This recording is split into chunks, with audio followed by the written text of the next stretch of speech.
Hello everyone. आज हम लोग आपके पेयर ऑफ लीनियर इक्वेशन का पार्ट 3 डिस्कस करेंगे। पिछला जो वीडियो था उसमें आप लोगों ने ज्योमेट्रिकल वे ऑफ सॉल्यूशन सीखा था। इस बार हम लोग algebraic method of solution of linear pair of equation सीखेंगे। ठीक है, इसके बेसिकली 3 मेथड्स होते हैं। पहला है सब्स्टिट्यूशन मेथड, दूसरा एलिमिनेशन मेथड और तीसरा है cross multiplication method. Substitution method में सब्स्टिट्यूट करते हैं। ये मेथड इजी हो, थोड़ा सा लेंदी होता है बट एग्जैक्ट आंसर्स देता है। एलिमिनेशन मेथड ज़्यादातर लोग यूज़ करते हैं क्योंकि ये थोड़ा सा इजी है और एग्जैक्ट आंसर्स देता है। जो तीसरा मेथड है क्रॉस मल्टीप्लिकेशन मेथड, ये मेथड थोड़ा सा लेंदी है और मतलब सॉल्व करने में थोड़ा सा हार्ड है, बट इतना हार्ड नहीं कि आप इसे सॉल्व नहीं कर पाओगे। तो सबसे पहले हम लोग आते हैं सब्स्टिट्यूशन मेथड पे। ठीक है, सब्स्टिट्यूशन मेथड क्या है? आज हम लोग सब्स्टिट्यूशन मेथड सीखेंगे और उसके आगे कुछ एग्जांपल्स को हम लोग सॉल्व करेंगे। ठीक है, तो चलिए स्टार्ट करते हैं। सब्स्टिट्यूशन मेथड, इसमें करना ये होता है कि आपको किसी एक वेरिएबल को बिल्कुल फ्री रखना होता है और बाकी के सारे वेरिएबल, सारी वैल्यूज़ को इक्वल के दूसरी साइड रखना होता है। उस वैल्यू को उठा करके किसी नेक्स्ट इक्वेशन में आप रख दोगे और इसी तरीके से आप उसको सॉल्व करोगे। ठीक है, ये ओवरव्यू मैंने बता दिया। अब इसके आगे देखिए, अगर कोई पूछता है कि आपसे इसमें करना क्या है तो आप बताओगे substitute the value of one variable by expressing it in terms of the other variable to solve the pair of linear equation. अब यहाँ हमने एक एग्जाम्पल लिया है। पहला एग्जाम्पल है 7x - 15y = 2 and x + 2y = 3। ठीक है, तो जो सिंपल रहेगा उसे उठा लो। ठीक है, उसे लेना है। Take simpler one. ठीक है, ये हमने यहाँ पर ये लिया, आपको दिख रहा होगा। x की वैल्यू को, x को फ्री रखा, 2y को इधर भेजा तो -2y 3 मतलब = में 3 - 2y आ गया। इसको हमने इक्वेशन नंबर 3 मान लिया। ठीक है, एक सेकेंड। हाँ, अभी ये वैल्यू इक्वेशन नंबर 3 की वैल्यू को हमने फर्स्ट में रखा है। फर्स्ट इक्वेशन को एक बार फिर से देखो। फर्स्ट इक्वेशन यहाँ ये है। ठीक है, 7x, x की जगह पर ये वैल्यू रखेंगे तो 7 ब्रैकेट में 3 - 2y और ब्रैकेट क्लोज -15y = 2 ये आएगा। उठा करके रख दो, यहाँ देखो। ठीक है, हाँ, आपने अभी ये वैल्यू उठा करके थर्ड की फर्स्ट में रखी, ये चीज़। ठीक है, 7 3 = 21, 7 2 = 14y एंड 15, ये पूरा इक्वेशन। इसको आपने सॉल्व करना है। सॉल्व करने का जो बेसिक मेथड होता है क्या होता है कि नंबर्स को एक तरफ रखना है, वेरिएबल्स को एक तरफ रखना है। बट उससे पहले उसे सॉल्व करेंगे। 15 this is minus and that one is minus, दोनों नेगेटिव हैं, ऐड हो जाएंगे बट साइन माइनस का ही लगेगा।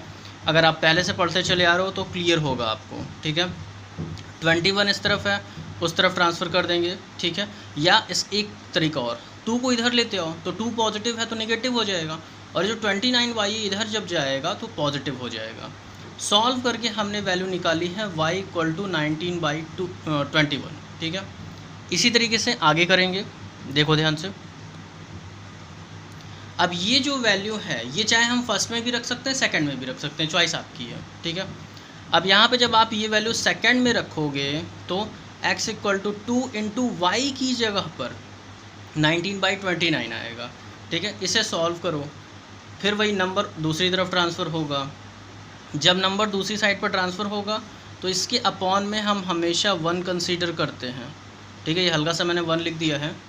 इसको जब आप सॉल्व करोगे एलसीएम ले करके तो यहाँ पे वैल्यू आएगी 87। ठीक है, इसमें से इसको सब्ट्रैक्ट किया और फाइनल आंसर है आपका 49 एंड 21। ठीक है, तो यहाँ पर x और y दोनों की वैल्यू आ गई। इस तरीके से आप इसको सॉल्व करोगे। बट एक बात हमें ध्यान देनी है कि जब आप इक्वेशन पहले सॉल्व करे थे तो आपको 3 टाइप के इक्वेशन मिले थे, जिसमें फर्स्ट में था कि एक यूनिक सॉल्यूशन होगा, दूसरे में कई सारे सॉल्यूशन होंगे और तीसरे में कोई सॉल्यूशन नहीं होगा। तो उन्हीं इक्वेशन से हमारा सामना यहाँ पर भी होने वाला है। तो चलिए इसको आगे सॉल्व करते हैं। यस, ये हमने सेकंड इक्वेशन लिया है। इस इक्वेशन को ध्यान से देखो, इस इक्वेशन को देखो आप, तो आपके समझ में आ जाएगा कि हाँ ये एक ही इक्वेशन को 2 बार लिखा गया है, बस यहाँ दूसरी इक्वेशन में 2 से मल्टीप्लाई करने पर ये चीज़ आ रही है। 2 2 = 4, 2 3 = 6। ठीक है, यहाँ पर समझ में आ रही चीज़। एंड 2 9 = 18। ठीक है, अब इसी इक्वेशन को हम सॉल्व करेंगे तो जब एक ही इक्वेशन है और एक्चुअली जब इन दोनों को आप a1/a2 and b1/b2 and c1/c2 से सॉल्व करोगे रेशियोज़ को तो तीनों सेम आएंगे, 1/2 1/2 1/2। तो उससे क्या होगा कि पता चल रहा है कि हाँ यहाँ पे मल्टीपल सॉल्यूशंस पॉसिबल हैं। तो अब हमें देखना है कि यहाँ पर सब्स्टिट्यूशन मेथड अप्लाई करने से होगा क्या। ठीक है, चलिए करते हैं। हमने फर्स्ट इक्वेशन लिया, taking equation number 1। First equation आप ले लो यहाँ पे, ठीक है। y को उस तरफ भेजा, 9 - 3y 2 अपॉन में चला जाएगा क्योंकि मल्टीप्लाई में है, और एक फॉर्म हमारे सामने आएगा। ये वैल्यू आपने सेकंड इक्वेशन में यानी इस वाले में रखनी है। ठीक है, चलो रखते हैं। जब आप ये वैल्यू रखोगे तो 4 ब्रैकेट में x की जगह पर ये पूरी वैल्यू आएगी, तो ये वैल्यू रखी। 2 2 ज़ा 4, 2 से कट कर दिया, बाकी की चीज़ें वैसे ही उतार दी। अब इसको सॉल्व करेंगे, 2 9 ज़ा 18, 2 3 ज़ा 6y एंड दिस वन। अब ये प्लस ये माइनस है और ये प्लस है, दोनों सॉल्व होकर के कैंसिल हो जाएंगे, तो 18 = 18 मिलेगा। अब यहाँ जो स्टेटमेंट है वो ट्रू है, क्यों? क्योंकि LHS और RHS दोनों सेम हैं, मतलब मल्टीपल सॉल्यूशंस पॉसिबल हैं। अब आप बोलोगे सर अगर मेरे एग्ज़ाम में क्वेश्चन आता है तो मैं सॉल्यूशन में दूंगा क्या, यहाँ पे रुकूंगा नहीं। तो आप क्या करोगे आप कि आप कोई भी वैल्यू अपनी मर्ज़ी से अज्यूम कर सकते हो, 0 1 2 3 4 5 6 7 8 वॉट एवर यू वांट। ठीक है, चलिए हमने यहाँ पर x को 3 माना है। ठीक है, और किसी में भी चाहे आप फर्स्ट इक्वेशन में रख दो या सेकंड इक्वेशन में रख दो। ठीक है, तो यहाँ पर आपकी वैल्यू हो जा रही है 2 × 3 + 3y = 9। ठीक है, आपने वैल्यू रखी यहाँ पर। ठीक है, 2 3 ज़ा 6 आ गया, इसको इधर भेज दोगे और सॉल्व करेंगे। देखो स्टेप्स को समझ लो, और अगर कहीं प्रॉब्लम हो तो वीडियो को रोक करके आप देख लेना। ठीक है, तो 9 - 6 एंड 3y = 3, y की वैल्यू 1, सॉल्व करेंगे, y की वैल्यू 1 एंड x की वैल्यू 3। ठीक है, you can assume any value, आप कोई भी वैल्यू अपनी मर्जी से अज्यूम कर सकते हो। ठीक है, चलिए अब एक एग्जांपल लेते हैं नो सॉल्यूशन का। उसमें क्या करेंगे, तो सबसे पहले ये समझ लो कि जिसमें कोई सॉल्यूशन नहीं होगा वहाँ बस आप ये प्रूफ कर दो कि हाँ इस इक्वेशन का कोई भी सॉल्यूशन नहीं है सर, मैं इसे सॉल्व नहीं करूँगा। वहीं पर आपका इक्वेशन वो सॉल्व हो चुका होगा। ठीक है, मार्क्स आपको फुल मिल जाएंगे, बस स्टेप सही होने चाहिए, लिखने का मेथड सही होना चाहिए। ठीक है, चलिए तो x + 2y - 4 = 0 and 2x + 4y - 12 = 0। ये लिया हमने फर्स्ट इक्वेशन को यहाँ कंसिडर कर लिया। फर्स्ट इक्वेशन को देखो, थोड़ा सा लंबा है, 4 उस तरफ जाएगा, माइनस से प्लस हो गया, 2y इस तरफ जाएगा, 4 - 2y।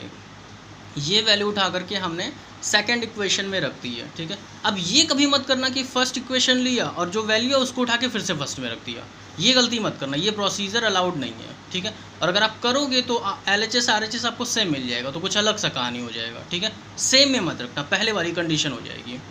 वेल यहाँ आते हैं, ये वैल्यू यहाँ पर रखी, 4 2 ज़ा 8, 2 2 ज़ा 4, 4y 12 and 0 plus 4y and plus 4y को हम कट करेंगे, 8 - 12 - 4 = 0। अब आप खुद ही देख लो, क्या -4 0 के इक्वल होता है? नहीं, दोनों सेम नहीं हैं। So this statement is not true, so no solution is possible.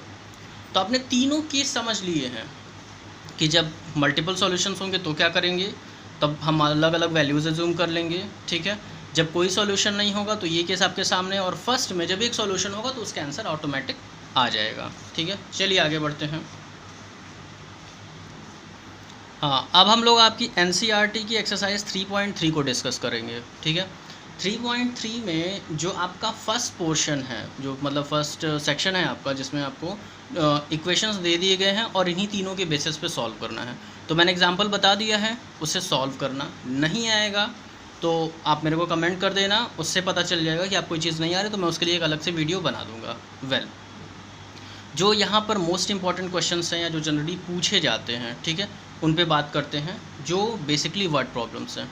अब NCERT में आपकी यहाँ पर क्वेश्चन नंबर 2 जो है वो ये दिया हुआ है कि एक इक्वेशन है। ठीक है, यहाँ पर आप देखो, solve this equation and hence find the value of m for which there is one equation y = mx + 3। अब क्या करेंगे, इस दोनों को सॉल्व करके x और y की वैल्यू निकालेंगे, वो वैल्यूज़ इस इक्वेशन में y और x की जगह रखेंगे, सॉल्व करेंगे, सब नंबर हो जाएंगे यहाँ पे। अब जब सॉल्व करेंगे तो हमें m की वैल्यू मिल जाएगी। ये प्रोसेस है। अब करना कैसे, इसे देखो। तो हमने यहाँ पे ये दोनों इक्वेशंस आपके सामने दिख रहे हैं, ठीक है। Find m for which y equal to mx plus 3, हमने फर्स्ट इक्वेशन लिया हुआ है, ठीक है। या हमने फर्स्ट इक्वेशन लिया, 2x को इसको इधर ट्रांसफ़र करोगे 11 माइनस 3y आ जाएगा, और जब x से 2 उस साइड जाएगा तो 11 माइनस 3y अपॉन में 2, क्योंकि मल्टीप्लाई में है तो अपॉन में हो जाएगा, ठीक है। ये आपका इक्वेशन नंबर 3 बन गया। इस इक्वेशन को आप सेकंड में उठा लो, और एक बात ध्यान रखना कि जो फर्स्ट इक्वेशन लिया है उसे सेकंड में फर्स्ट में ही मत डाल देना, नहीं तो इक्वेशन आप सॉल्व नहीं कर पाओगे, ठीक है। खैर आगे बढ़ते हैं।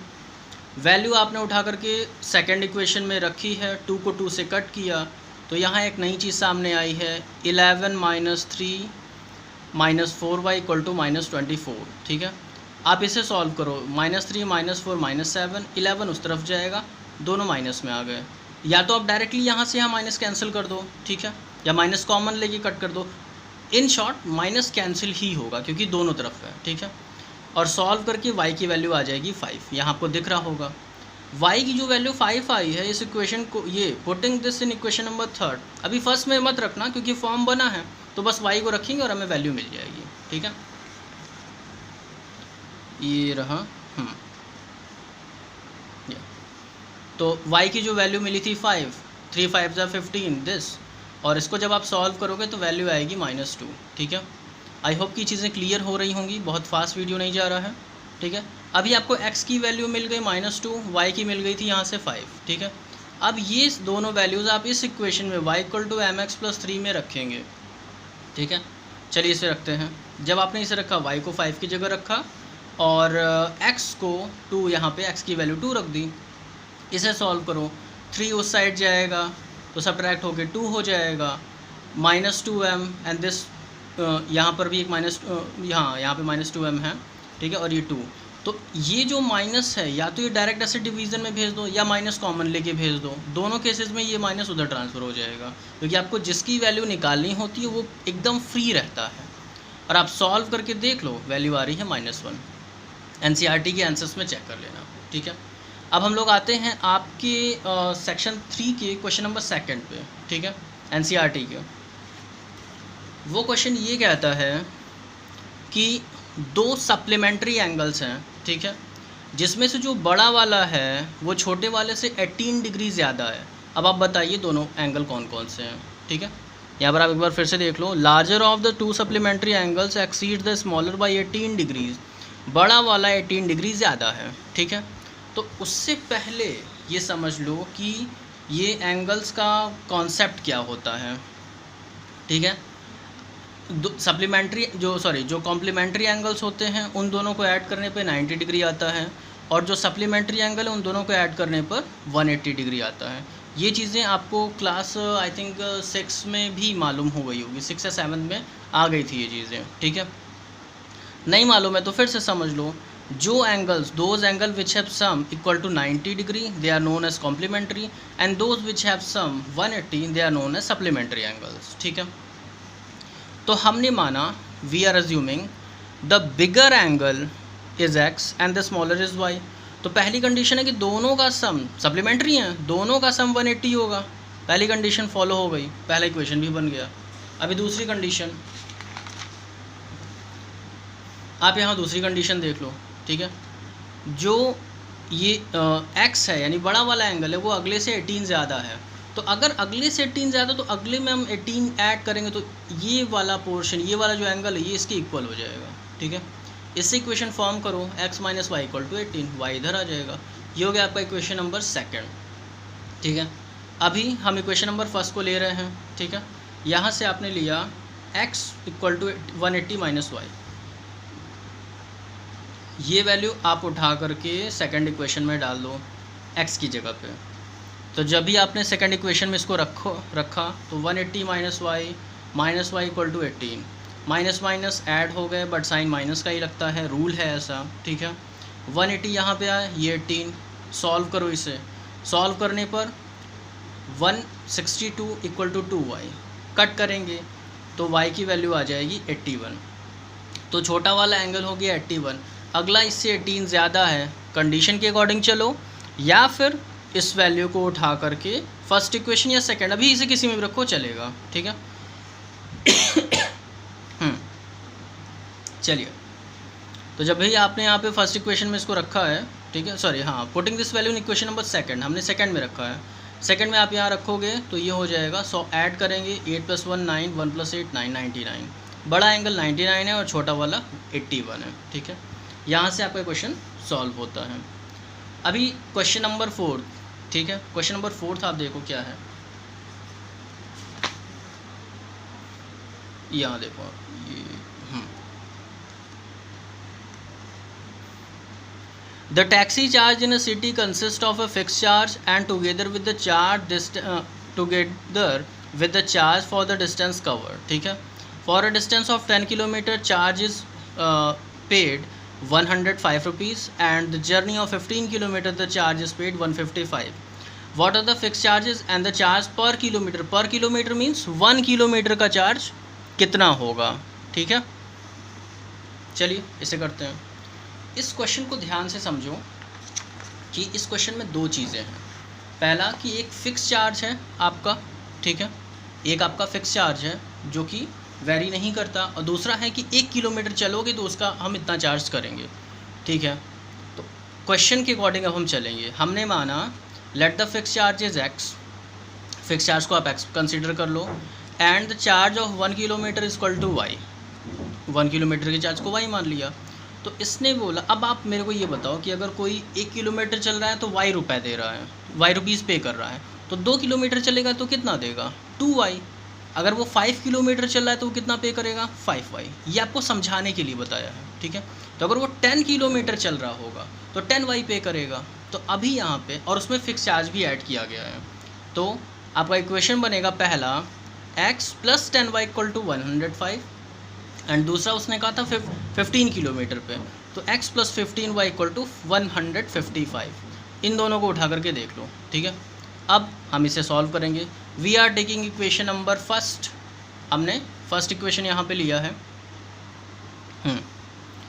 तो जब भी आप इक्वेशन नंबर फर्स्ट लोगे तो x = 105 - 10y आ गया, ये बन गया आपका इक्वेशन नंबर थर्ड। इस वैल्यू को उठा करके आप सेकंड में रखो, आप इस वैल्यू को उठा करके सेकंड में रखो। सेकंड में x की जगह पे ये वैल्यू रखी है, ठीक है, ये यहाँ पे, हाँ ठीक है। तो 15y = 155। नंबर्स को एक तरफ ट्रांसफ़र करो, वैल्यूज़ को एक तरफ ट्रांसफ़र कर दो, ठीक है। सॉल्व होगा 15 - 10 5 आ गया, 155 - 105 = 50 आ गया। 5 अपॉन में जाएगा क्योंकि मल्टीप्लाई में है, सॉल्व होगा तो 10 रुपीज़ आ गया आपका वाई, यानी कि 1 किलोमीटर का चार्ज 10 रुपये है, ठीक है। अब ये वैल्यू आप उठा करके इक्वेशन नंबर फर्स्ट में रखो, सेकंड में रखो, किसी में भी रखो, आंसर कंफर्म आएगा। वेल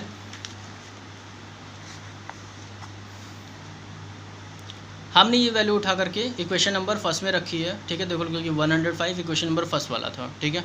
वाई की वैल्यू यहाँ रखती है, 10 × 10 = 100 हो गया, 100 उस तरफ जाएगा, सब्ट्रैक्ट होगा 5 रुपीज़। मतलब फ़िक्स चार्ज 5 रुपये था कि आप जैसे ही ऑटो में बैठते हो थोड़ी दूर जाते हो तो आपका 5 रुपीज़ चार्ज बन जाता है, और इसके अलावा आपका 10 रुपीज़ आपका वेरिएबल चार्ज था, ठीक है, मतलब 1 किलोमीटर का वो चार्ज था। तो इसी के साथ आज हम लोग अपना वीडियो ओवर करते हैं, ठीक है। और कोई भी क्वेरी हो तो आप मेरे को कमेंट करके बता देना, ठीक है। और इसी के साथ आज का वीडियो ख़त्म करते हैं। Okay bye.